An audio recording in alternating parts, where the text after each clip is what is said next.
everybody, welcome back to another video. In today's video, just like the title says, I am doing a kitchen cabinets tour because exactly one person wanted me to do it, and we are doing it. My friend Amanda and her family have come to visit the house 3 different times, and she really enjoys cooking, and the last time she was here, she said that I should make a video going through where everything is in my kitchen, so when she comes and visits the next time, she knows where everything is. And honestly, I like that idea. So that is exactly what we are doing today. Now, clearly you can see I really didn't make my kitchen spotless, because 99% of the time it is not spotless. There are things on the counters. There are dishes drying. There is a random bowl of day-old popcorn on the counter, and that is my kitchen. Welcome. So we're just gonna go from one side of the kitchen all the way around, ending on that side. I'm not going to go too crazy in depth with anything, just kind of a basic, this is where everything is, and yeah, I don't think I've ever actually watched a video of somebody doing this. I'm sure there's videos out there, but I don't know how to format it exactly, so we're just gonna jump on in. For the sake of not moving my camera around a million times, we are going to go ahead and start with all of the top cabinets on this side, starting with this one right above the stove. If you open up this cabinet, you will find in here all of our Ziploc bags, all of our saran wrap, tin foil, freezer paper, parchment paper, that sort of stuff, a whole stack of tin baking trays, and a random handful of caramels. The next cabinets over on the top sort of act like my dry pantry minus the canned goods. There isn't that much rhyme or rhythm to the organization in here. I'm still kind of working on that, but this is where you will find all of the noodles and crackers and peanut butter and unopened things like preserves or sauces or more popcorn. We also have different rices and seasoning packets and pancake mixes and different assorted things for trail mix. And it's kind of just what you would find in a pantry, like I said, that isn't canned goods. This corner cabinet in here is more miscellaneous things, but kind of moving away from food a little bit. This bottom shelf currently holds all of our specialty Asian ingredients. So we have different types of noodles, and we have different black fungus, and the kind that you cook with, not mold. It's black, it's a type of mushroom, it's okay. I realized after I said that sounds really bad. We don't have a cabinet just for all of our mold, I promise. We have sauce packets for hot pot, and we have extra chopsticks that we've never opened, and a miscellaneous little things like that. I also have on this bottom shelf all of the specialty ingredients that I had gotten for my random recipe that I made of that paleo banana toffee pie. All of the ingredients that I had on hand for that I usually never cook with, those are all up here because they don't fit where all of my other baking ingredients go. The next 2 shelves up, we have where we usually keep our potatoes, and then we have different travel storage containers and a little basket, and sea salt caramel milk chocolate covered almonds because they're delicious. And I don't open this cabinet that often, so by putting them in here, I don't see them as often, so I don't eat them as quickly. And finally, this last little cabinet back here is where we keep our extra spices. So essentially this entire cabinet is spices that I will use to refill where our main spices are. And this looks like a lot, but this actually didn't hold all of the extra spices that we use. This is where most of the refills are, and some specialty ones that I don't have other containers for. Moving to the counter on this side, we have our stove right here, obviously. This is where we keep paper towels. We have a container of olive oil right here that we use for easy access for baking. We have a couple random boxes of instant stuff and boxed mixed things. We also have most of our cooking kicking utensils. We don't have utensils to kick people.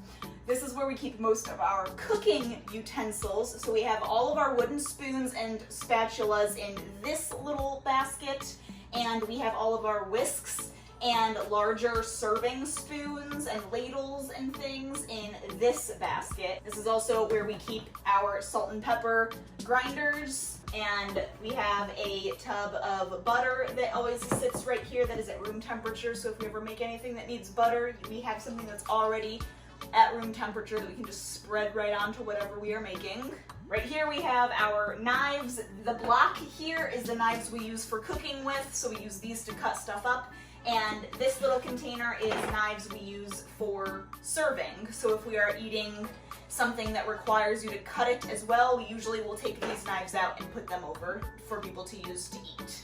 This corner, which I'm sure has already caught your eye, is my catch-all, I don't have anywhere else to put any of this stuff corner. Currently what resides here is a lot of table placemats, a giant tray for, like, it's kind of like a serving tray, kind of not. I use it for a bunch of miscellaneous things. We use it a lot if Dan and I want to eat outside. I will put a bunch of stuff on here to carry out, and it makes it much easier that way. And then we also have our hot pads that we use to put, like, if we put hot things on the table, we'll put these down first. We have one of our cookbooks, and under down here we have a case of mason jars for whenever we can something. And then this family-sized vanilla ice cream tub is actually our compost bin that we put any food compost that we have while we're cooking in, and when this gets full we take it outside to an actual bin that we have outside. Now on to this bottom section, you can actually see we have towels that hang off of the oven, and those are to dry your hands, wipe up a mess. Onto the drawers. This first drawer right here pulls out, and this is where we keep all of our pot holders and bowl pot holders, and it's just very handy to have it directly next to the oven where it is most used. The cabinet below it has a lot of our actual baking pans in it. So you open that up and there are two different shelves, and we have a lot of miscellaneous stoneware items in there that we use in the oven, and we have a lot of specialized baking items that we use in there, along with cooling racks. And these are all just smaller things that fit there, which is why they are there. These three we probably reach into the most out of almost any cabinets or drawers that we go into in our kitchen. This top one is full of mostly grilling things that Dan uses when he is grilling. It's also broken, so if you come over and you want to use it to get stuff out, like the track is broken, so it does not come in and out easily. So there's that. And the very next drawer down is where we keep all of our, like, miscellaneous kitchen utensils, I guess you would call it. And it is a disaster currently because we need to organize it, and I need to find things that I can organize it. Right now everything just gets thrown in. This drawer is where all of our spices are that we reach for normally. So you open it up and you just see all of these containers of spices that I have put little name tags on showing what they are. These are the most used spices on a daily basis when we are cooking. And this did not fit all of them that we use. That is what is the next drawer down. This drawer holds the rest of the actual spices that we reach for and use, and the remainder of the spices refills that we have. This cabinet right here acts as a lazy Susan. You open it up and you can spin the whole thing almost all the way around. It does stop right there. There's a way to adjust it. I just haven't done so yet. The whole top shelf is baking goods. So we have everything from flour and sugar to pure maple syrup to cornmeal to baking soda to red wine vinegar to apple cider vinegar. All of your base baking ingredients live in the top half of this Lazy Susan. The bottom half of it is where we keep our most often used small kitchen appliances. So you have things like the toaster, the blender, we have a waffle maker down there, the hand mixer. That's basically it of what lives down there. There's nothing fun under our kitchen sink. It doesn't look good. We just kind of keep, like, jars to collect oil in, and that's about it. And my Scotty cookie jar that the cat knocked the head off of it and it fell and shattered. the bottom half of him lives in there. So if you open it up, you're gonna see a headless Scotty dog.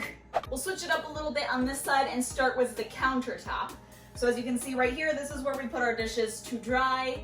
Very fancy. I'm demonstrating it for you as we speak. Moving over a little bit, this is a very miscellaneous little section of things. We have a wooden mallet, we have empty containers, we have a couple salt and pepper shakers, we have red Solo cups full of cool looking rocks, we have a Norman Rockwell plate, and some lightly salted pea snacks. Yeah. And then our microwave, which is pretty self-explanatory. On the other side of the microwave is where all of our cutting boards go, which is pretty important to know. They all just stack up and live there. The top of the microwave is a bit of a disaster area. We keep our clean sort of kitchen hand cloths up here. Sometimes I will have a reusable produce bag full of avocados that sit up there. This one is currently empty. We have straws, the washable and disposable kind, and a couple Taco Bell hot sauces, and just miscellaneous stuff. So coming back over this direction and starting with these cabinets, this cabinet right here is where we keep all of our canned goods. I have all of these organized into 3 different sections. So at the very top, we have the vegetables or any fruits that we get. This middle section is all different kinds of beans. And the bottom section is essentially everything else. It usually ends up being mostly tomato-based canned goods, but we have things like cream of mushroom, cream of chicken, sweetened condensed milk, that sort of stuff in there as well. This corner cabinet is where we keep more miscellaneous baking things. And all of our Tupperware. So on the very top shelf, we have lots of different baking tools that are not used very often, which is why they don't make it with the other baking items. The second shelf down, we have mixing bowls and lightly used cookware and serving dishes. And on the bottom shelf is where we keep all of our Tupperware. And I pride myself on having an organized Tupperware area because growing up, Mom, I'm calling you out, our Tupperware little cabinet Lazy Susan thing that we had was a disaster area and a nightmare to look through. And I vowed when I was young I would not let that happen in my own home. And I want to say 99% of the time, it has not been like that. And it has stayed organized and pretty. You know, as pretty as Tupperware can be. That is where all of our Tupperware, and it's not, none of it's Tupperware brand. I think most of it's like Rubbermaid brand or something, but you know, Tupperware is like the generalized term for it. These 2 cabinets are more cooking and baking ware things. Stuff that we don't reach for as often, but we still use enough that I want to keep it somewhere very handy and accessible. So the top shelf, we have mostly serving containers. The middle shelf has our mortar and pestle, some more serving things, and a couple really large measuring cups. And then this bottom shelf is where I keep all of our strainers, all of our liquid measuring cups, my rolling pin, and our grater, and a few funnels. And then finally, these 2 cabinets right here are where we keep all of our plates, bowls, glasses, all of that good stuff. So you open it up, the bottom shelf is all glasses of different sizes, and we have a couple of these glass containers with lids that work fantastically for leftovers. If you don't have a lot and you want to put them in something small, that works great for them. Second shelf up, we have all of our plates, large plates, small plates, and our bowls. And then the top shelf is sort of just like overflow of cups and things that we really don't use hardly ever, but we have them and they're useful in a pinch. Our bottom row of cabinets, starting with this Lazy Susan on this side, this has, very similar to the other Lazy Susan, the top shelf has other lesser used baking items like bulk oils, and we have oats and shortening, and then a lot of empty containers that we use for whether it be oil or if we want to put something in a container that like the bag ripped or something. So we have those for that. And then this bottom section is just, it's mostly empty, honestly. But we have a deep covered baker that we use sometimes. I have my food processor down here. And then this little like miscellaneous bowl that we could use for baking small somethings.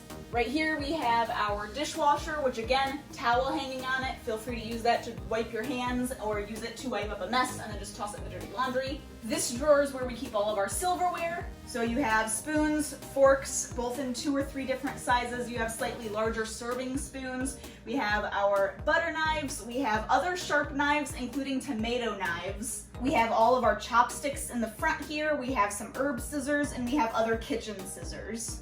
This drawer is our junk drawer. This is where we keep command strips and twist ties and bag clips and shoelaces, rain ponchos.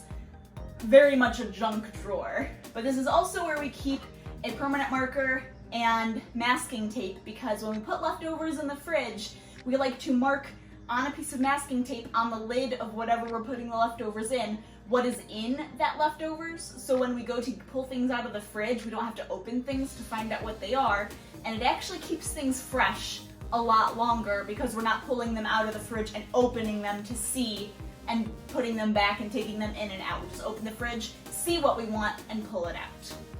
So we keep this nearby because we do use these a lot. And then down here in these 2 cabinets, last but not least, well, almost last but not least, not quite, almost, is where we keep all of our large stovetop items. So down here we have all of our saucepans, all of our skillets. We have our great big like stock pots stay down here. We have a tabletop induction cooker, and we also, I think that's what it's called, and we also have a hot pot, a hot pot, a specialized pot that goes on the induction tabletop cooker that stays under there as well. And then on this side we have our extra large like skillet saute pan. We have a wok down here, and then we have the remainder of our large oven cooking trays that live down here that are just too big to fit in the small one over on that side. And last but not least, we have what's on top of our fridge, because I don't know if I've ever been into a house that has nothing on top of their fridge. So we have all of our bread and our onions we keep in this tray right here. This used to be in the fridge and it was taking up room and we weren't using it, so I took it out, and now it keeps all of our bread and our onions in one nice little neat space. This is also where we keep things like tortillas and chips and a handful of miscellaneous sprinkles that I actually need to put with my other sprinkles. I just haven't yet. And then in the very back here, we have our canner with all of the canning things inside of it, and it is sitting on top of a large roasting pan that we would use if we were making a turkey in the oven or a whole chicken, so that it could catch all of the drippings.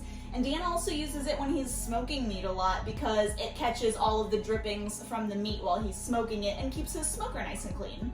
And that has been my entire kitchen cabinets tour. So if you ever come over and hang out, hopefully now you will know where everything is, or at least have a pretty good idea of where everything is. So when I tell you to help yourself to whatever's in the kitchen, you actually can, with confidence, help yourself to whatever's in the kitchen and cook whatever you want, warm up whatever you want, and just have a great time. If you have enjoyed this video, please consider giving it a like and subscribing so that you don't miss any of the other content that I have that comes out pretty regularly. I hope you guys have a great day, and I will see you in the next video. Bye!